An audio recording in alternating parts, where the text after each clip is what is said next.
बिस्मिल्लाहिर्रहमानिर्रहीम, अस्सलाम वालेकुम। You watching World View with Sadia Afsal. थोड़ी देर पहले हमने वो मनाजिर देखे जो कि यूनाइटेड नेशंस की जनरल असम्बली से खिताब था वज़ीर आज़म पाकिस्तान शहबाज शरीफ साहब का। एक ऐसे वक्त में ये यूनाइटेड नेशन की जनरल असम्बली का इजलास हुआ है जब हम दुनिया भर में बहुत सी तब्दीलियाँ देख रहे हैं। आपको कुछ नए ब्लॉक्स बनते नज़र आ रहे हैं, पुराने अलाइंसेस टूटते हुए दिखाई दे रहे हैं और इस वक्त हर तरफ अगर देखा जाए तो कशीदगी नज़र आती है, जंगें नज़र आती हैं और आपको मिलिट्री बिल्डअप नज़र आता है। हर कोई अपने दिफा के लिए मुख्तलिफ स्ट्रैटेजीज बना रहा है, मुख्तलिफ इश्तराक हो रहे हैं। ऐसे में वज़ीर आज़म शहबाज शरीफ का ये खिताब जब वो एक बहुत ही पोजीशन ऑफ स्ट्रेंथ से बात कर रहे थे, जिसका उन्होंने जिक्र भी किया और आगाज़ भी वहीं से किया अपनी तकरीर का, कि लास्ट ईयर जब वो यहाँ से खिताब कर रहे थे तो उन्होंने वार्न किया था कि अगर पाकिस्तान के खिलाफ किसी किस्म की भी कोई जारहियत हुई तो फिर उसका मुंह तोड़ जवाब दिया जाएगा। फिर उन्होंने बताया कि मेरी उम्मीद तो यही थी कि ऐसा कुछ ना हो, लेकिन फिर भी भारत ने हम पे हमला किया और मई में हमें मुंह तोड़ जवाब भारत को देना पड़ा। और एक बार फिर से वज़ीर आज़म ने दोहराया कि फिर सीज़ फायर कराया प्रेसिडेंट ट्रंप ने और उनकी जो पीस के लिए कोशिशें हैं, इसी वजह से पाकिस्तान ने उनको नोबेल पीस प्राइज़ के लिए नॉमिनेट भी किया है। और इसी ज़िमन में उन्होंने ये भी जिक्र किया कि पिछले दिनों भी न्यूयॉर्क के अंदर ही इसी बिल्डिंग के अंदर उन्होंने अरब सरबराहान को बुलाया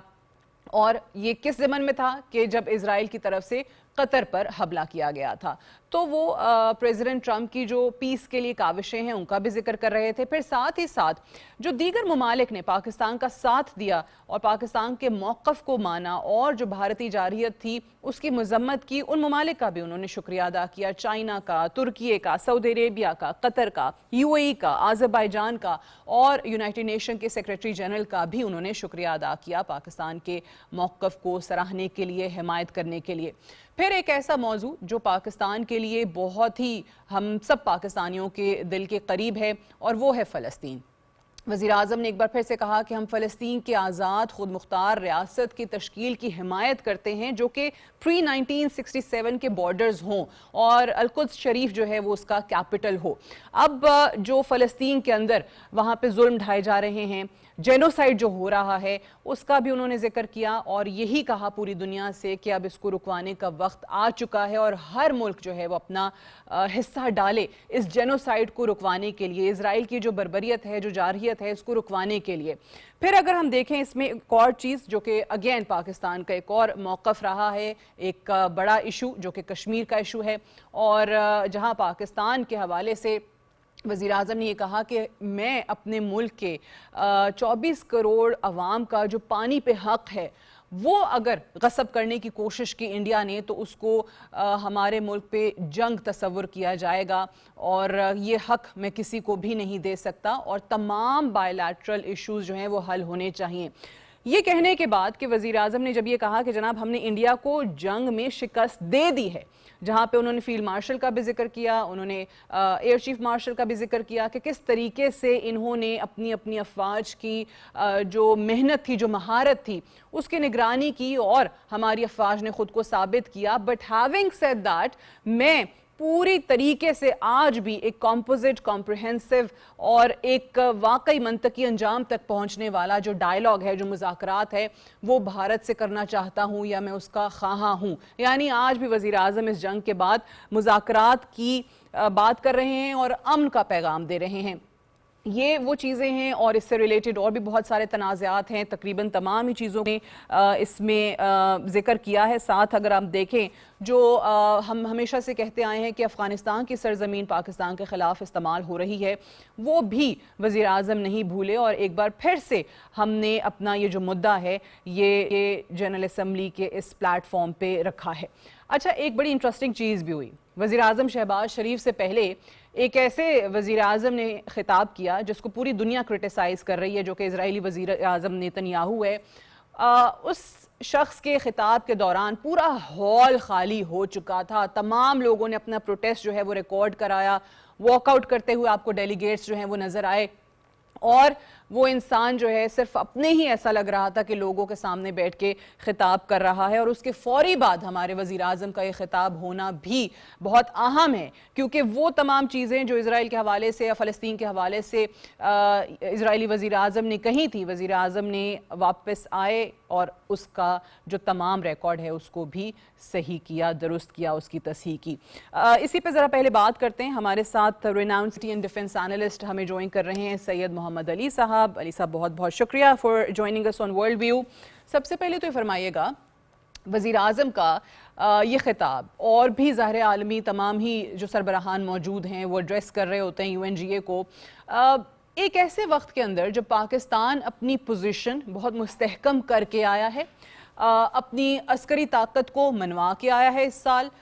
ایک خطے کے اندر ایک کانفلکٹ اور تھا جو کہ اسرائیل اور ایران کا تھا، اس کو مزید آگ نہ بھڑ کے اس میں کلیدی کردار ادا کر کے آیا ہے، اور ساتھ ہی ساتھ سعودی عرب جو عرب کی سب سے بڑی معاشی طاقت ہے اس کے ساتھ ایک ڈیفنس پیکٹ کر کے آیا ہے۔ کتنا وزن بڑھ جاتا ہے جب ایسی صورتحال میں پاکستان کے وزیر اعظم بات کرتے ہیں؟ سعدیہ بہت شکریہ، آپ نے ایک بڑے اہم دن مجھے اہم موضوع پہ بات کرنے کا موقع دیا۔ میں سمجھتا ہوں کہ آج 3 اعتبار سے یہ ایک بہت ہی تاریخی موقع اور خطاب تھا ہمارے وزیر اعظم کا پوری عالمی برادری کے سب سے اہم اور بڑے فورم کے اوپر۔ مجھے یاد آتا ہے کہ جو پہلا بنیادی اصول بانی پاکستان قائد اعظم محمد علی جناح نے ہماری خارجہ پالیسی کے حوالے سے دیا تھا، وہ یہ تھا کہ پاکستان جو ہے وہ پوری عالمی برادری میں امن، ترقی اور عالمی قوانین کا سب سے بڑا علمبردار ہوگا۔ دنیا میں کہیں بھی عدم سلامتی اور اگریشن اور ظلم ہوگا تو پاکستان کی آواز سب سے پہلے بلند ہوگی، اور کہیں پہ بھی جو مظلوم کو ضرورت ہوگی پاکستان اس کے ساتھ کھڑا ہوگا۔ تو آج میں سمجھتا ہوں کہ جن اصولوں کو ہمارے بانی پاکستان نے متعین کیا تھا، آج کا جو خطاب ہے، اور جس طرح آپ نے بہت جامع اپنے ابتدائیہ میں کہا کہ ہمارا جو مقام ہے آج عالمی برادری میں، الحمدللہ، جس کو ہم نے عالمی قانون اور عالمی اداروں کے عین مطابق اور اپنی قوت بازو اور اپنے ذمہ دارانہ طرز عمل کے نتیجے میں حاصل کیا ہے۔ آج 25 کروڑ عوام کے جذبات، نظریات، خواہشات اور عالم اسلام کی واحد ایٹمی طاقت اور عالم اسلام کی سب سے بڑی اور پر اعتماد لیڈرشپ مسلمانوں کی جو ہے وہ ترجمانی اس موقع پہ کر رہے تھے۔ تو میں سمجھ رہا ہوں کہ یہ خطاب صرف پاکستانی وزیر اعظم کا خطاب نہیں ہے، یہ اس دفعہ کا جو خطاب ہے پاکستانی وزیر اعظم کا، وہ اس سٹیج پہ ہے، اس موقع پہ ہے جب پاکستان نے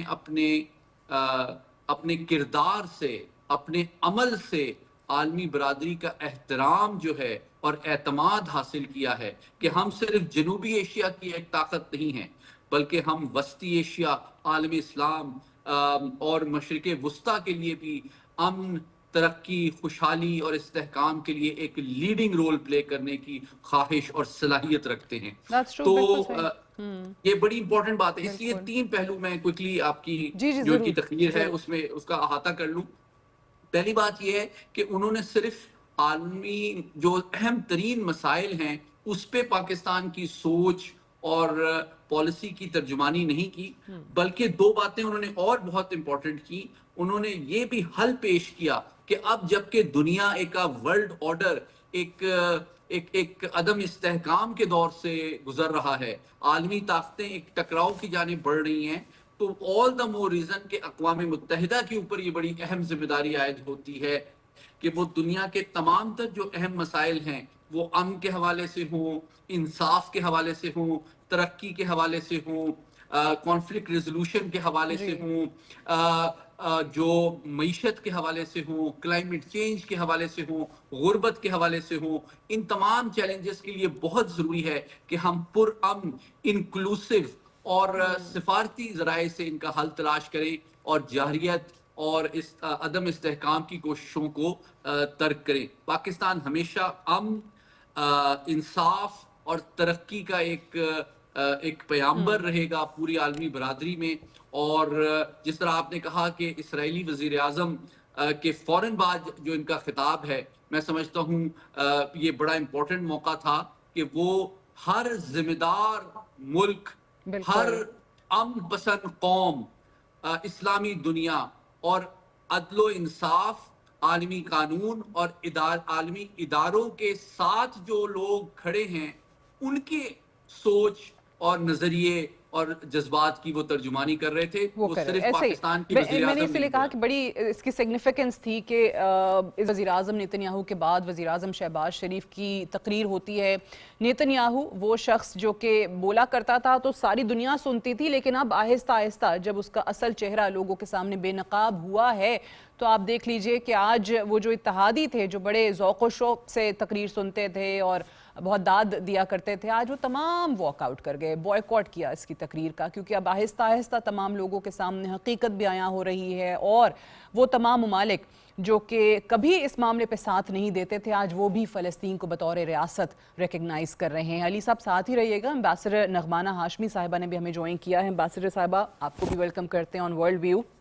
سب سے پہلے تو یہ فرمائیے گا، آپ نے بھی وزیر اعظم صاحب کی تقریر سنی، انہوں نے تقریباً تمام ہی پہلوؤں کا احاطہ کیا ہے اس کے اندر. اس میں سب سے بڑی ایک اور چیز جو اہم ہے، جس پہ آپ کا تبصرہ پہلے چاہوں گی، کہ انہوں نے کہا کہ ہم نے بہت ہی منہ توڑ جواب دیا ہے بھارت کو. بھارت نے پاکستان پہ جارحیت کی، مئی میں یہ جنگ ہم پہ امپوز کی گئی، لیکن پاکستان کی افواج نے اپنی مہارت دکھائی. ہیونگ سیڈ دیٹ، ہم پھر بھی ایک کمپریہنسو اور کمپوزٹ ڈائیلاگ چاہتے ہیں انڈیا کے ساتھ. ہر فورم پہ پاکستان کی طرف سے irrefutable ایویڈنسز انڈیا کے خلاف سامنے رکھنے کے باوجود بھی انڈیا ہمیشہ ڈینائل موڈ میں رہا ہے. آپ کو لگتا ہے کہ اس بار کوئی فرق پڑ پائے گا؟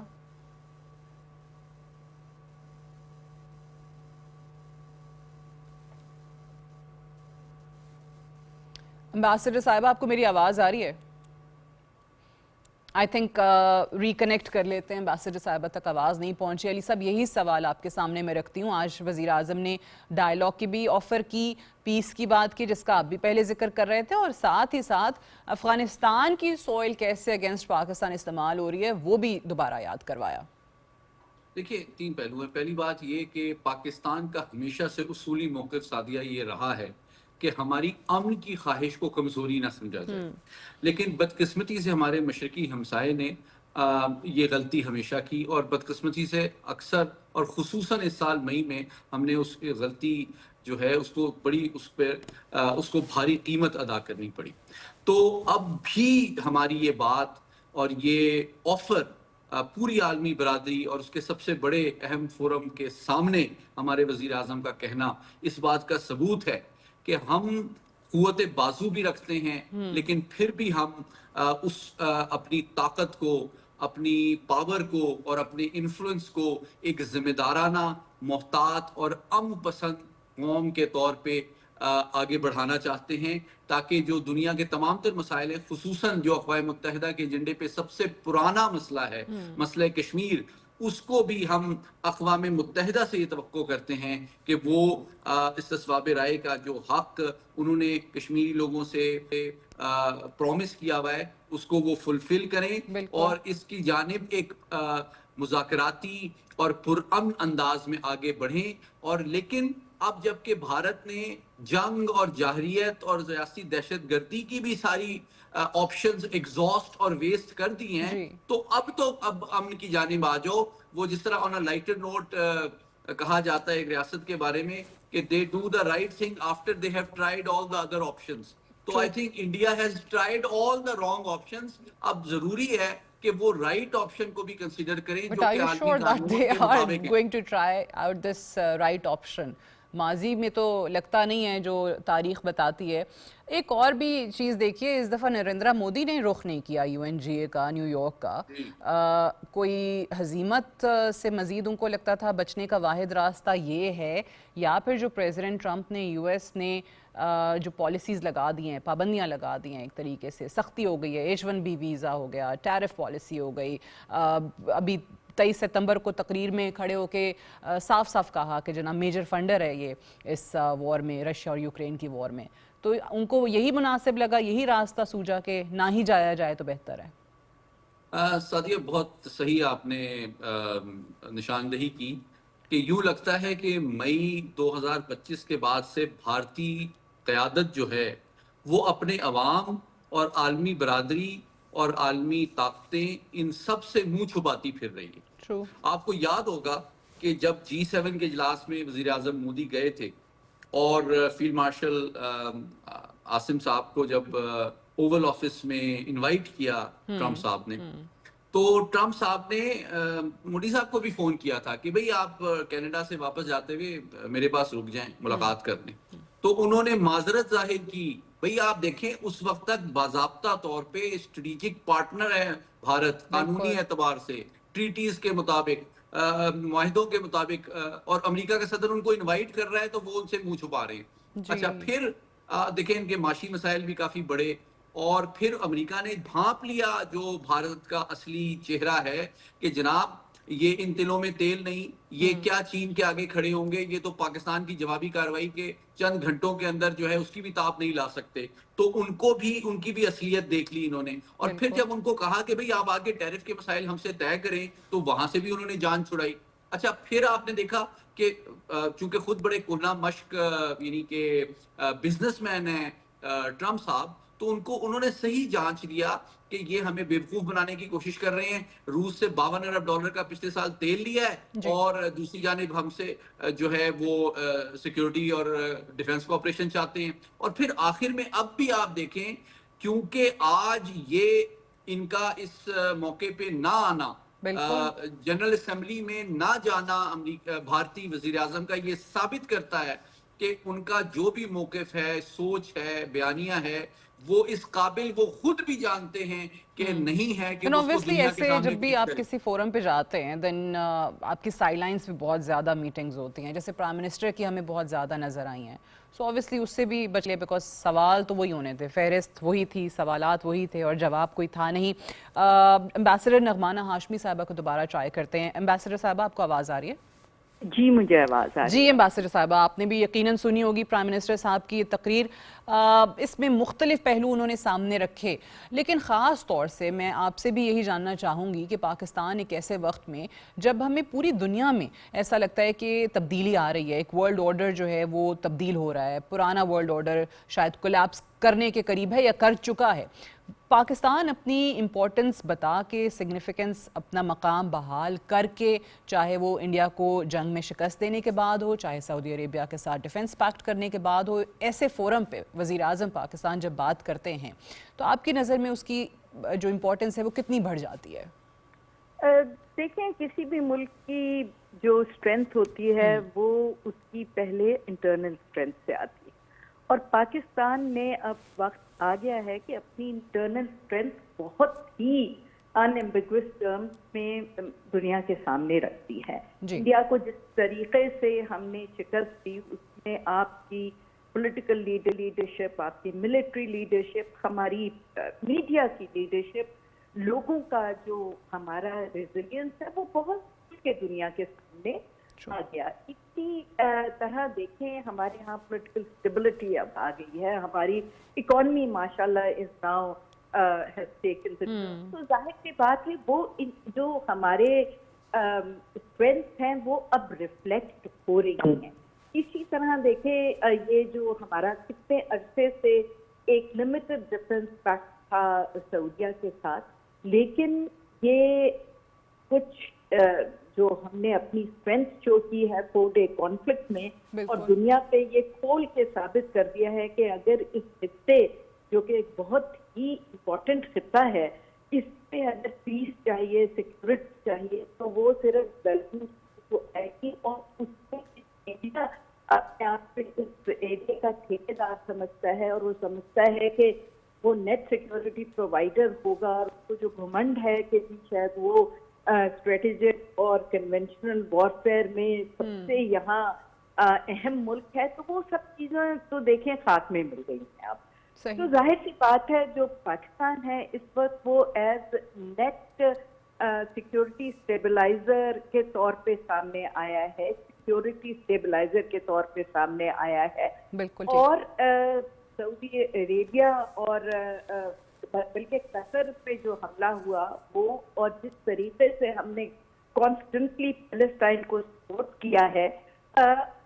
तो जाहिर सी बात है कि सऊदी अरेबिया सबसे पहले उसके साथ हमारा जो डिफेंस एग्रीमेंट है वो अब फुल स्केल डिफेंस एग्रीमेंट तब्दील हुआ है। और पाकिस्तान की जो एक न सिर्फ हिस्से में बल्कि इनकी एक्सटेंडेड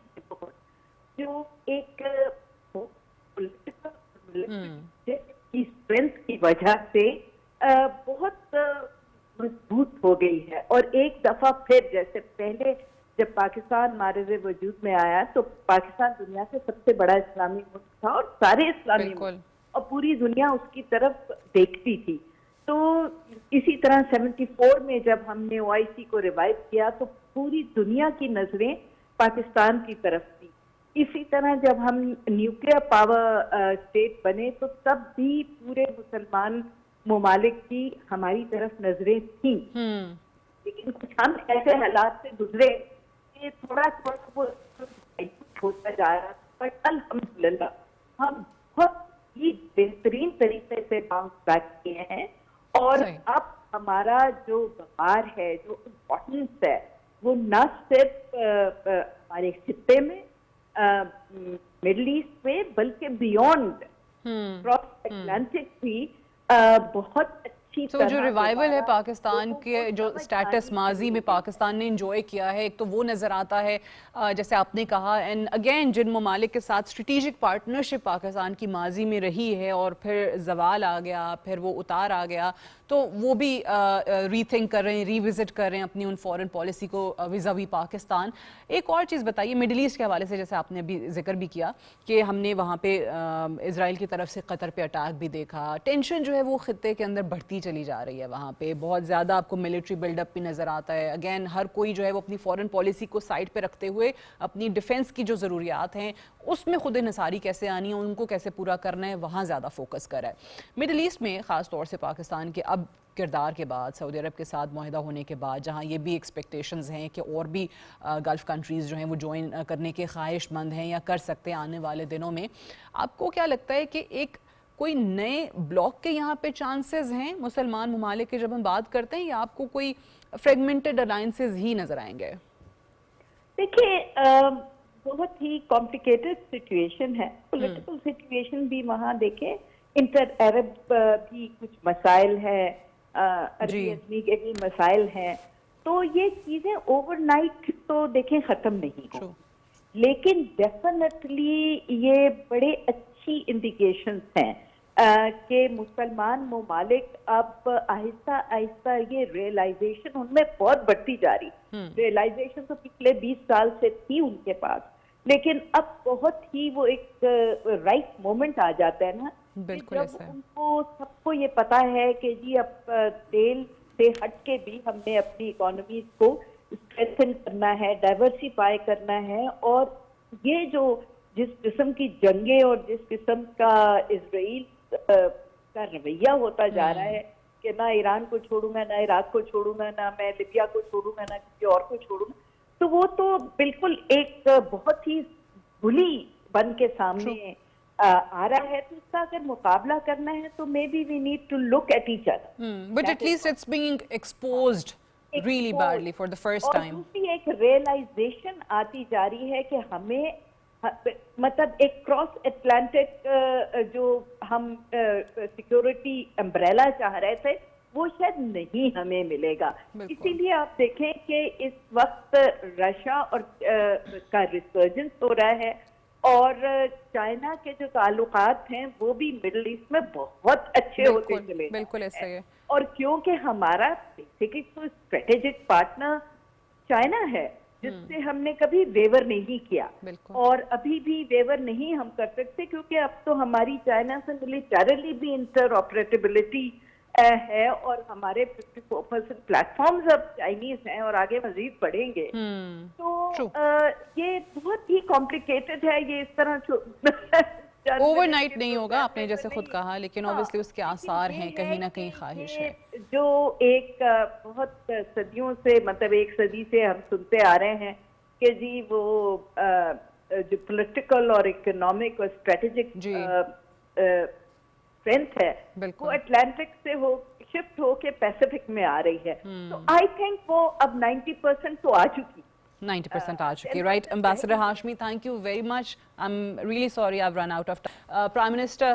شہباز شریف صاحب کی وہ تقریر جس کے بہت زیادہ چرچے ہیں اور تمام دنیا کی نظریں اس تقریر پر تھیں یونائٹڈ نیشن کی جنرل اسمبلی کے فورم پہ، اور انہوں نے تقریباً تمام ان چیزوں پہ بات کی ہے جو لوگ سننا چاہتے تھے۔ واضح پیغام کہ اگر کسی ملک نے دوبارہ پاکستان کی طرف جارحیت کی کوشش کی یا میلی آنکھ سے دیکھا تو پھر وہی جواب ملے گا جو مئی میں انڈیا کو ملا تھا، اور ساتھ ہی ساتھ امن کا پیغام بھی دیا، مذاکرات کی، ڈائیلاگ کی آفر بھی کی، لیکن وہ کمپریہنسو اور کمپوزٹ ڈائیلاگ ہونے چاہیے، اور جو ابھی کاروائیاں جاری ہیں چاہے وہ افغان سوئل کو استعمال کرتے ہوئے پاکستان کے خلاف کاروائیاں ہیں، وہ بھی عوام کو، پوری دنیا کو یاد کرائیں۔ جعفر ایکسپریس کا بھی ذکر کیا، اور پاکستان نے پھر سے اپنا وہی موقف دہرایا، فلسطین کی ریاست چاہتے ہیں، خود مختار آزاد ریاست چاہتے ہیں، 1967 کے جو اس سے پہلے کی صورتحال تھی وہ بارڈرز چاہتے ہیں،